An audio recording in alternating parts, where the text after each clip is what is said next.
Hello. I realized I have not really been talking about my stories very much. I am going to talk about debugging love a little bit, but I'll do that closer to the release date. But I wanted to let you know how the story that I'm currently working on came about so you can kind of get an insight into my process. So I'm just going to go step by step and let you know how the story was born. First of all, my seed idea was the storm of the century in 1993, I believe was the year, or 94. I'd have to look it up. But what happened was a bomb cyclone came up from, I believe, the south through Florida and up into Georgia and Nashville, Tennessee area, and dropped huge amounts of snow in places that don't see snow, like more snow than I've ever seen here where I live, and I live farther north. So we're talking like 2 feet of snow in northern Georgia. And one of my college roommates actually was coming up from spring break during that storm, and she got stuck on the interstate and was stuck, I don't know how many days, but it was long enough that she had to do her business in a cup. Like, they were stuck in their car in the snow on the interstate. So that was the whole idea. I thought, well, okay, it was the storm of the century. Well, now it's a new century, so let's have another storm of the century, and we'll call it Superstorm Dylan. So this series is 3 books that are set when a bomb cyclone named Superstorm Dylan is raging up the state of Georgia. That was the seed idea. And when I had the seed idea, I then dreamed up names for the 3 books. This is kind of weird, but ideas are born in many different ways, and this is just kind of how these books came about. One of the first things I thought of were the titles.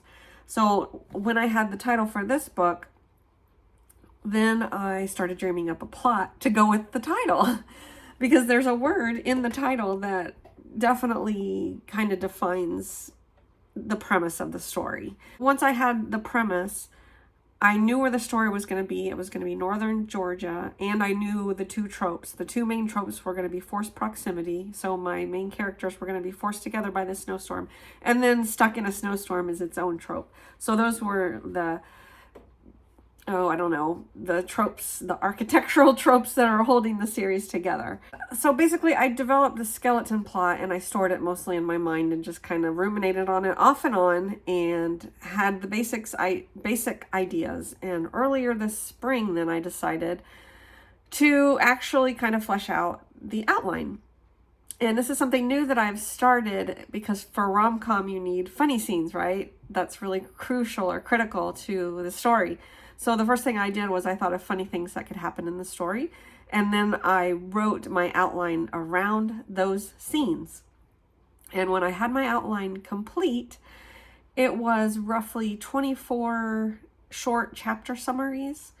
I've already gone off my outline, by the way. I've already added some scenes, but so a lot of times I will start with my outline, and then it's a good guiding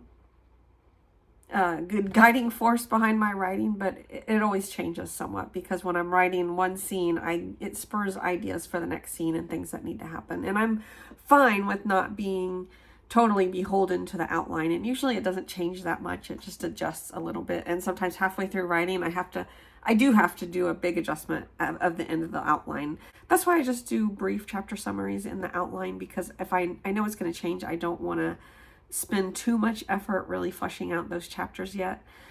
So then I had to think about who my characters were, and I brainstormed my characters, specifically what were their names, and then I had to give them I had to give them a brief backstory, kind of their story problem in a way, like their character arc, I guess. I had to think of who are they going to be at the beginning of the story and who are they going to be at the end, and why they make this change, why they're resistant to falling in love and all that stuff. So I had to think of that. One thing I like to do for my characters is to come up with an interesting quirk, at least 1 or 2 interesting quirks, because I think all people, real people in real life, they maybe fit into the stereotype, but then there's something weird about them that does not fit the stereotype at all.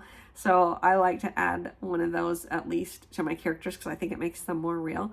And I will say that even though I started with the trope, I'm more character driven when I write.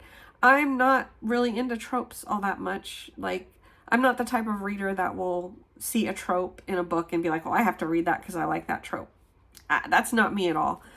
I want to see like a unique story idea that draws me in, or intriguing characters. Because I basically kind of fall in love with my characters as I write them. It's weird because they're fake, but they're fake people. But there's a little gnat flying around. If I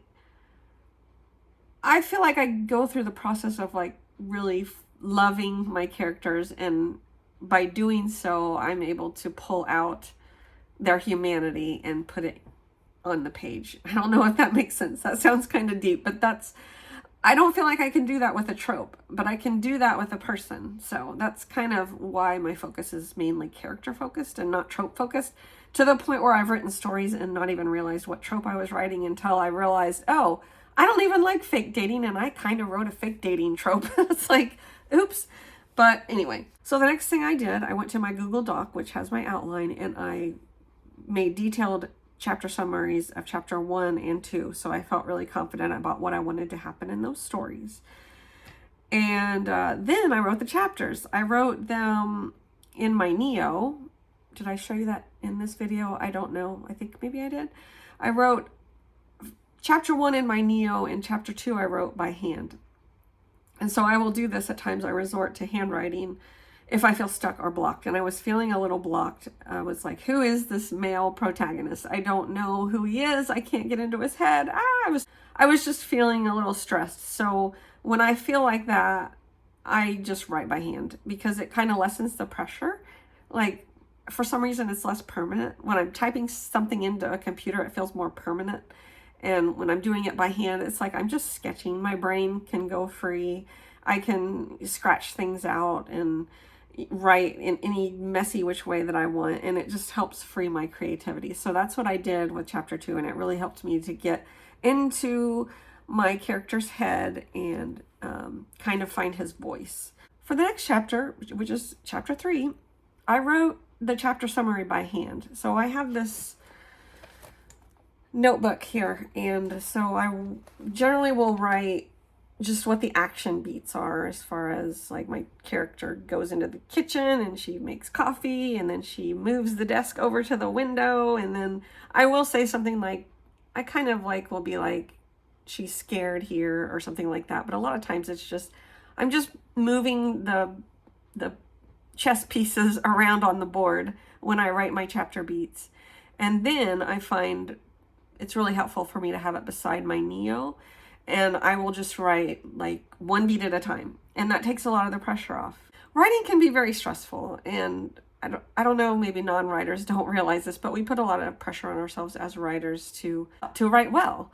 And when we don't write well, sometimes we become hard on ourselves. But if I sit down and I think, okay, I'm just going to write 300 words and it's just going to be this beat, then it's like, okay, phew, I don't have a whole story. I'm not writing a whole novel right now. I'm just writing the next 300 words, and it seems a lot more doable that way. And then finally, what else did I want to say? Oh, so one thing that's happened with this story is, especially last night, my ideas were really flowing and my characters were bantering in my head, and they were saying some funny things. And I was in the high school parking lot picking my son's girlfriend up, and I was like, I can't forget this stuff. So I'm just in there typing in my notes on my phone, like typing the dialogue. And then, like I mentioned, maybe next week, I don't know, this is a separate video, so my videos are kind of out of order. So you'll see my Neo maybe next week. But yeah, I was in the shower, and I was just like, the next chapter was like really coalescing, is that the word? It was really forming in my mind. And so I wrote it in a weird way. Like, I kind of wrote it non-linearly. I knew that I wanted this little piece of dialogue to happen, so I typed it out before I forgot it, and then this little piece of dialogue, and then after those were all typed out, then I started plugging in the scene between the bits of dialogue and moving the dialogue from here to there. So it was very strange. It came together, but it was very not how I normally write. But as a creative person, and I'll end with this as a little bit of encouragement, anything that you can do to help your brain get the words onto the page, just do. Don't feel like you're beholden to one process or you have to do it one way. If you're feeling blocked, try a different mode of getting the words out. Try typing, try dictating, try writing by hand, because sometimes it's just like the medium that we're using that's blocking us. I know it's weird, and a lot of times when you do feel blocked,